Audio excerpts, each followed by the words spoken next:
ಎಲ್ಲರೂ ನೇರವಾಗಿ ಕೂತ್ಕೊಳ್ಳಿ. ನಿಮ್ಮ ಬೆನ್ನಿನ ಹುರಿ ನೇರವಾಗಿರ್ಬೇಕು. ಆ ಕಡೆ ನಿಂತವರು ಸಾಧ್ಯವಾದರೆ ಒಂದು ಅರ್ಧ ತಾಸು ಕೂಡುವ ಪ್ರಯತ್ನ ಮಾಡಬೇಕು. ಮಹಾತ್ಮರ ಎದುರುಗಡೆಗೆ ನಾವು ಕುಳಿತುಕೊಂಡೇ ತತ್ವವನ್ನ ಕೇಳಬೇಕು ಅನ್ನೋದು ಶಾಸ್ತ್ರದ ಅಭಿಮತ. ಕಾರಣ ತಾವೆಲ್ಲರೂ ಕೂಡುವ ಪ್ರಯತ್ನ ಮಾಡ್ರಿ. ಕೂತಂತವರು ನಿಮ್ಮ ಬೆನ್ನಿನ ಹುರಿ ನೇರವಾಗಿರ್ಲಿ. ನಿಮ್ಮ ಎಡಗೈ ಹಸ್ತದ ಮೇಲೆ ಬಲಗೈ ಹಸ್ತವನ್ನು ಇಟ್ಟು ಕಣ್ಣನ್ನ ಮುಚ್ಚಬೇಕು. ನಿಮ್ಮ ಮನಸ್ಸಿನಲ್ಲಿ ನಿಮ್ಮ ಇಷ್ಟ ದೇವರು ಯಾರೇ ಆಗಿರ್ಲಿ, ಮನೆ ದೇವರಾಗಿರ್ಲಿ, ಮನದ ದೇವರಾಗಿರ್ಲಿ, ಗದ್ದಿಗೆಯ ಗುರುಗಳಾಗಿರ್ಲಿ, ಯಾರೇ ಆಗಿರ್ಲಿ, ಇಷ್ಟ ದೇವರನ್ನ ನೆನಿತಾ ನಮ್ಮ ಮನಸ್ಸಿನಲ್ಲಿರ್ತಕ್ಕಂಥ ಎಲ್ಲ ಕಲ್ಮಶಗಳು ನಮ್ಮಿಂದ ದೂರ ಆಗ್ಲಿ. ಆ ಮಹಾತ್ಮರ ಚರಿತ್ರೆಯನ್ನ ಕೇಳುವಂತ ಸೌಭಾಗ್ಯ ನಮಗೆ ದೊರಕಿದ್ದಕ್ಕಾಗಿ ದೇವರಿಗೆ ಕೃತಜ್ಞತೆಯನ್ನ ಸಲ್ಲಿಸುವ ನಿಟ್ಟಿನಲ್ಲಿ ನಾವೆಲ್ಲರೂ ಧ್ಯಾನ ಮಾಡೋಣ. ನಾನು ಯಾವಾಗ ಹೇಳ್ತೇನೋ ಅವಾಗಿನವರೆಗೂ ತಾವೆಲ್ಲರೂ ಧ್ಯಾನಸ್ಥ ಸ್ಥಿತಿಯಲ್ಲಿ ಕೂಡಬೇಕಾಗಿ ವಿನಂತಿ. ನಿಮ್ಮ ಪ್ರಾರ್ಥನೆ ಮಾಡಿಕೊಳ್ಳಿ, ದೇವರ ಜೊತೆಗೆ ಮಾತಾಡುವಂತ ಪ್ರಯತ್ನ ಮಾಡಿ. ಇದೀಗ ಧ್ಯಾನ ಪ್ರಾರಂಭ. ನಾನು ಸ್ತೋತ್ರ ಅಂತೇನೆ. ಆ ಸ್ತೋತ್ರವನ್ನ ಕೇಳ್ತಾ ನಿಮ್ಮ ಇಷ್ಟ ದೇವರೊಂದಿಗೆ ನಿಮ್ಮ ಹರಿಕೆ ಮತ್ತು ಹಾರೈಕೆಗಳನ್ನ ಕೇಳ್ಕೊಳ್ಬೇಕಾಗಿ ವಿನಂತಿ. ಇದೀಗ ಧ್ಯಾನ ಪ್ರಾರಂಭ.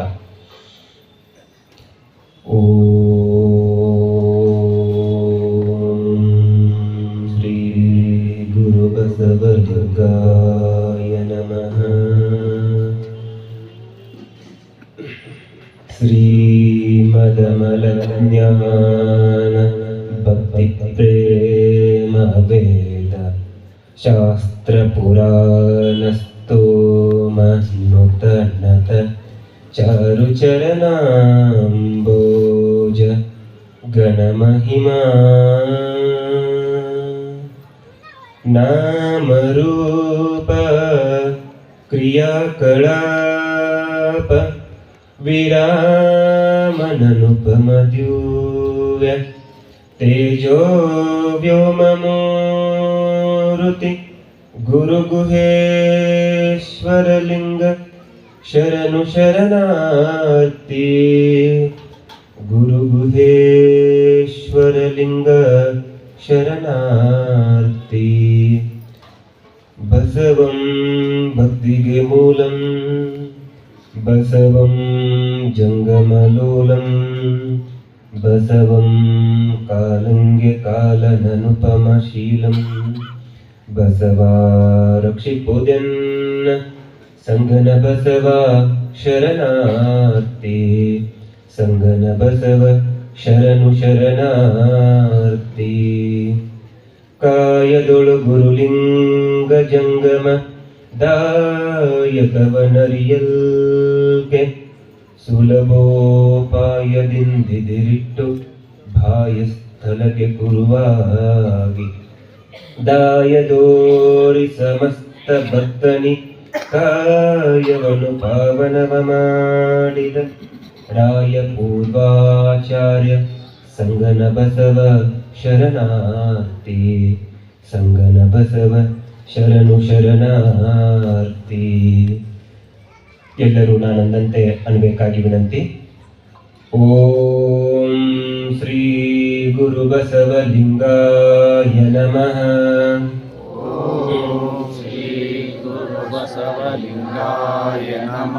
ಎಲ್ಲರದು ಒಂದೇ ಸ್ವರ ಬರಬೇಕು. ಓಂ ಶ್ರೀ ಗುರು ಬಸವಲಿಂಗಾಯ ನಮಃ. ಓಂ ಶ್ರೀ ಗುರು ಬಸವಲಿಂಗಾಯ ನಮಃ. ಓಂ ಶ್ರೀ ಗುರು ಬಸವಲಿಂಗಾಯ ನಮಃ.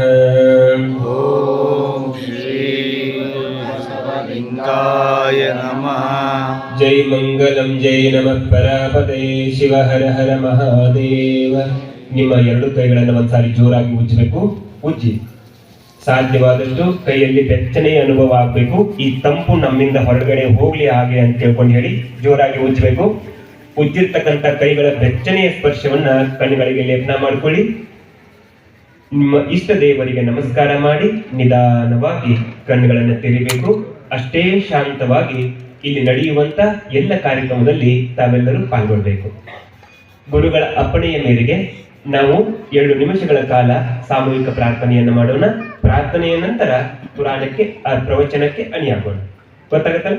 ನನ್ನ ಜೊತೆಗೆ ಎಲ್ಲರೂ ಪ್ರಾರ್ಥನೆ ಮಾಡ್ತೀರಲ್ಲ, ಎಲ್ಲರಿಗೂ ಗೊತ್ತಿರುವಂತದ್ದನ್ನೇ ಮಹಾತ್ಮರನ್ನ ನೆನೆಯುವಂತ ಸುಂದರವಾಗಿರ್ತಕ್ಕಂಥ ಸಂದರ್ಭ, ಅದನ್ನ ನಾವು ನಮ್ದಾಗಿಟ್ಕೊಳ್ಳೋಣ. ಸಾಂಬ ಸದಾ ಶಿವ ಸಾಂಬ ಸದಾ ಶಿವ, ಎಲ್ಲರೂ ಉಂಟು. ಸಾಂಬ ಸದಾ ಶಿವ ಸಾಂಬ ಸದಾ ಶಿವ, ಸಾಂಬ ಸದಾ ಶಿವ ಸಾಂಬ ಸದಾ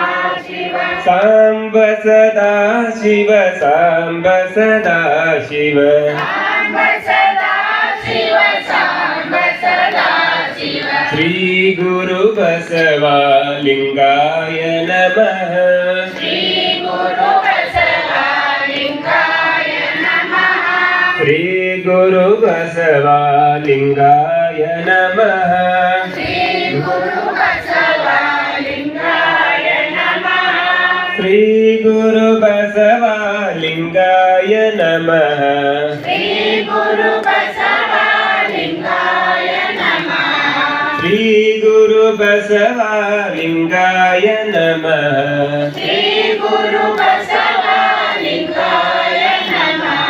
ಸಾಂಬ ಸದಾ ಶಿವ ಸಾಂಬ ಸದಾ ಶಿವ, ಸಾಂಬ ಸದಾ ಶಿವ ಸಾಂಬ ಸದಾ ಶಿವ, ಸಾಂಬ ಸದಾ ಶಿವ ಸಾಂಬ ಸದಾ ಶಿವ, ಸಾಂಬ ಸದಾ ಶಿವ ಸಾಂಬ ಸದಾ ಶಿವ, ಶಿವನೇ ಬಸವ ಬಸವ ಶಿವನೇ, ಶಿವನೇ ಬಸವ ಬಸವ ಶಿವನೇ, ಶಿವನೇ ಬಸವ ಬಸವ ಶಿವನೇ, ಶಿವನೇ ಬಸವ ಬಸವ ಶಿವನೇ, ಶಿವನೇ ಬಸವ ಬಸವ ಶಿವನೇ, ಶಿವನೇ ಬಸವ ಬಸವ ಶಿವನೇ.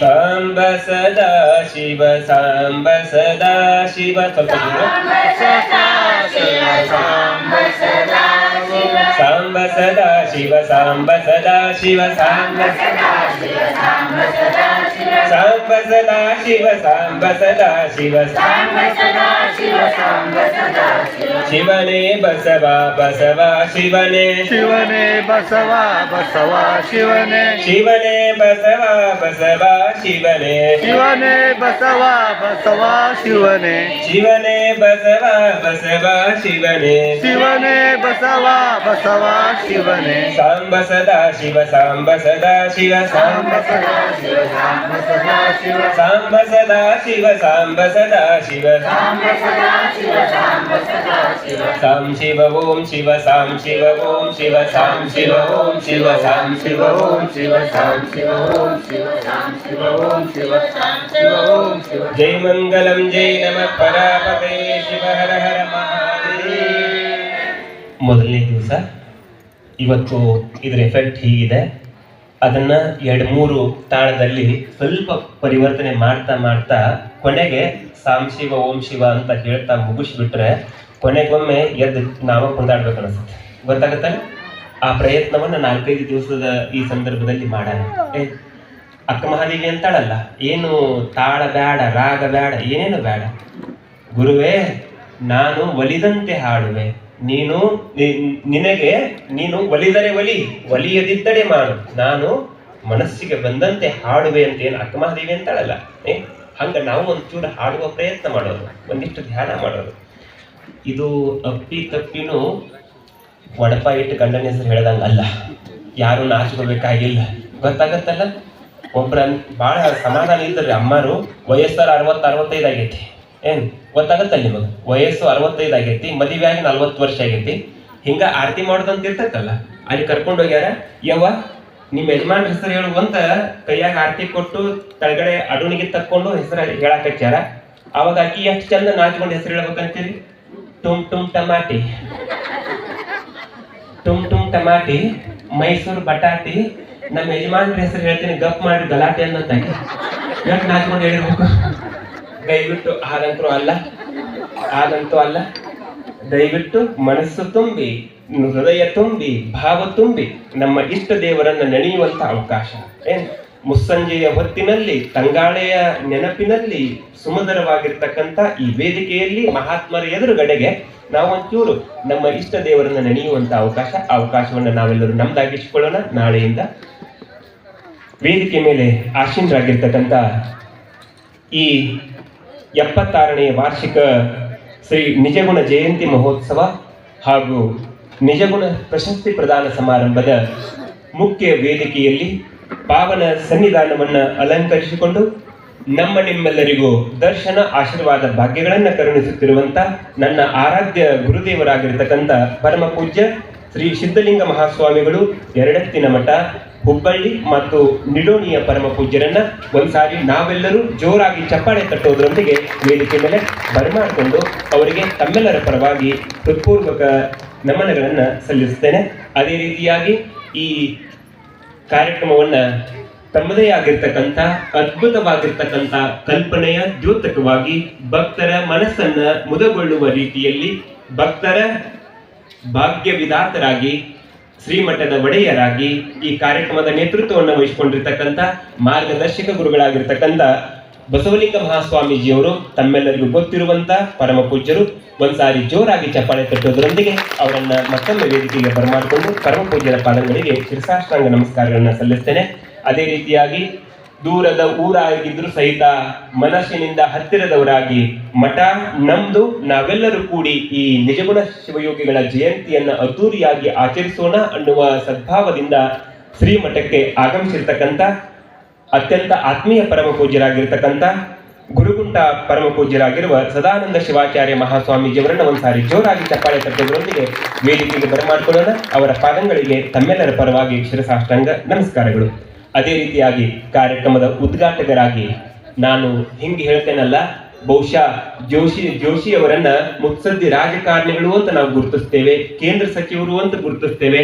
ಆದ್ರೆ ಇಂಥ ಆಧ್ಯಾತ್ಮಿಕ ಪ್ರವಚನ ಕಾರ್ಯಕ್ರಮಕ್ಕೆ ಬಂದ್ರೆ ಆ ಕಾರ್ಯಕ್ರಮದ ವ್ಯವಸ್ಥೆಗೆ ಅನುಗುಣವಾಗಿ ಮಾತನಾಡುವಂತ ಶ್ರೇಷ್ಠ ಮಾತುಗಾರರಂತೂ ಅವರನ್ನು ನಾವು ಕರಿಬಹುದು. ಅಷ್ಟು ಅದ್ಭುತವಾಗಿ ಮಾತನಾಡಿದ್ದಾರೆ. ಒಂದ್ಸಾರಿ ಜೋಶಿ ಅವರಿಗೂ ಕೂಡ ಜೋರಾಗಿ ಚಪ್ಪಾಳೆ ತಟ್ಟುವುದರೊಂದಿಗೆ ನಾವು ಗೌರವಿಸಬೇಕು. ಯಾರಿಗೆ ಮುತ್ಸದ್ದಿಗಳಂತ ಕರೀತಾರಂದ್ರೆ ಇದ್ದಂತ ವೇದಿಕೆ ಒಳಗ ನಮ್ಮದೆಷ್ಟು ಬೇಕು ಅಷ್ಟು ಬಾರಿಸ್ಕೊಂಡು ಹೋಗೋಣ ಅನ್ನುವಂಥವ್ರು ಬಹಳಷ್ಟು ಮಂದಿ. ಆದ್ರೆ ವೇದಿಕೆಗೆ ತಕ್ಕಂತ ಮಾತುಗಳನ್ನ ಆಡುವಂತವ್ರು ಜೋಶಿ ಅವರು. ಆ ಕಾರಣಕ್ಕಾಗಿ ನಾನು ಅವರನ್ನ ಗೌರವಿಸ್ತೇನೆ. ಬಹುಶಃ ಏನು ನಿಜಗುಣ ಶಿವಯೋಗಿಗಳ ಈ ಪ್ರಶಸ್ತಿ ಪ್ರದಾನ ಸಮಾರಂಭ ಜಯಂತಿ ಮಹೋತ್ಸವ ಏನೈತಲ್ಲ, ಅದಕ್ಕೆ ತಕ್ಕುದಾದ ಮಾತುಗಳನ್ನ ಆಡಿರ್ತಕ್ಕಂಥವ್ರು ಜೋಶಿ ಅವರು. ಅವರಿಗೆ ಒಂದ್ಸಾರಿ ಜೋರಾಗಿ ಚಪ್ಪಾಳೆ ತಟ್ಟುವುದರೊಂದಿಗೆ ಅವರ ಅನುಪಸ್ಥಿತಿಯೊಳಗೂ ಕೂಡ ಅವರಿಗೆ ಧನ್ಯವಾದಗಳನ್ನು ಸಮರ್ಪಿಸೋಣ. ಅದೇ ರೀತಿಯಾಗಿ ಸಂತೋಷ್ ಚವ್ಹಾಣ್ ಅವರು ಅವರ ಜೊತೆಗೆ ಅನಿವಾರ್ಯವಾಗಿ ಹೋಗಲೇಬೇಕಾಗಿತ್ತು, ಅವರ ಉಪಸ್ಥಿತಿಯನ್ನ ಒದಗಿಸಿ ಹೋಗಿದ್ದಾರೆ. ಅವರನ್ನು ಕೂಡ ತಮ್ಮೆಲ್ಲರ ಪರವಾಗಿ ನಾನು ಸ್ವಾಗತಿಸ್ತೇನೆ. ಜೊತೆಗೆ ಅವರಿಗೂ ಕೂಡ ಶರಣಾರ್ಥಿಗಳನ್ನು ಸಮರ್ಪಣೆ ಮಾಡ್ತೇನೆ. ಜೊತೆಗೆ ನಮ್ಮ ರಾಜು ಅವರು ತಮಗ ಅಪರಿಚಿತರು ಇರ್ಬೋದೇನೋ, ತಮಗವರು ಅಪರಿಚಿತರು, ಆದ್ರೆ ನಮ್ಮ ಬೆಳಗಾವಿ ಕಾರಂಜಿ ಮಠಕ್ಕೆ ಅತ್ಯಂತ ಪರಿಚಿತರು.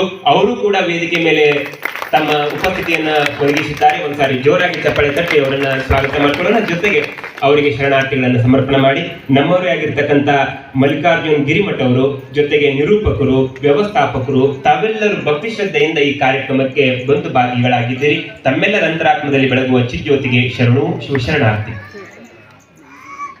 ಅದ್ಭುತವಾಗಿರ್ತಕ್ಕಂಥ ಈ ಸುಂದರ ಸಮಾರಂಭದಲ್ಲಿ ಅಷ್ಟೇ ವ್ಯವಸ್ಥಿತವಾಗಿರ್ತಕ್ಕಂಥ ವಿಷಯವನ್ನ ಕೊಟ್ಟು ಆ ವಿಷಯದ ಕುರಿತಾಗಿ 5 ದಿವಸಗಳ ಕಾಲ ಉಪನ್ಯಾಸವನ್ನು ನೀಡುವಂತೆ, ಪ್ರವಚನ ಮಾಡುವಂತೆ ಪರಮ ಪೂಜ್ಯರು ಆದೇಶವನ್ನು ಇಟ್ಟಿದ್ದಾರೆ.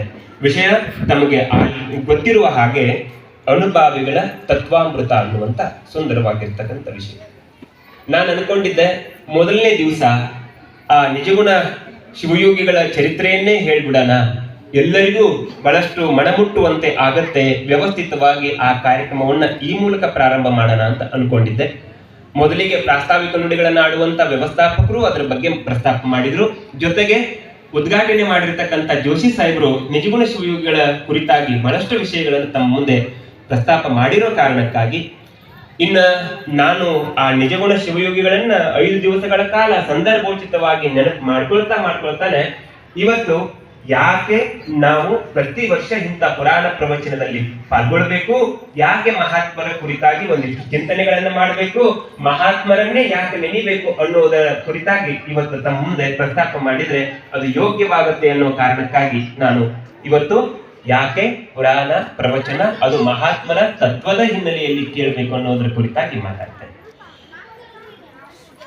ಹೋದ ವರ್ಷ ತಾವೆಲ್ಲ ಅದ್ಭುತವಾಗಿರ್ತಕ್ಕಂಥ ಕಾರ್ಯಕ್ರಮವನ್ನು ಇದೇ ವೇದಿಕೆ ಮೂಲಕ ನೋಡಿ ಅದನ್ನ ಅನುಭವಿಸಿ ಆನಂದಿಸಿದ್ದೀರಿ. ಬಹುಶಃ ಆ ಕಾರ್ಯಕ್ರಮಕ್ಕೆ ನನಗೆ ಬರಕ್ಕಾಗಿಲ್ಲ, ಹಿಂಗಾಗಿ ನಾನು ಗುರುಗಳಲ್ಲಿ ಕ್ಷಮೆ ಕೇಳ್ತೇನೆ.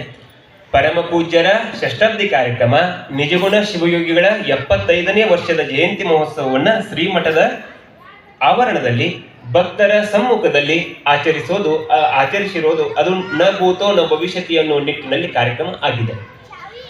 ನಾನು ಅಂದೆ ಗುರುಗಳಿಗೆ, ಅಜ್ಜಿಯವರೇ, ಮಠದ ಆವರಣನೇ ಅಷ್ಟು ದೊಡ್ಡದಿರುವಾಗ ವೇದಿಕೆಯನ್ನ ಹೊರಗಡೆ ತಂದಿರೋ ಔಚಿತ್ಯ ಏನು ಅಂತ ನಾನು ಸುಮ್ಮನೆ ಗುರೂಜಿಯವರನ್ನ ಕೇಳಿದೆ. ಗುರೂಜಿಯವರು ಎಷ್ಟು ಅದ್ಭುತವಾಗಿರ್ತಕ್ಕಂಥ ಮಾತನ್ನು ಹೇಳಿದ್ರು ಅಂದ್ರೆ, ನಾವೆಲ್ಲ ಖುಷಿ ಪಡಬೇಕು, ಅಭಿಮಾನ ಪಡಬೇಕು.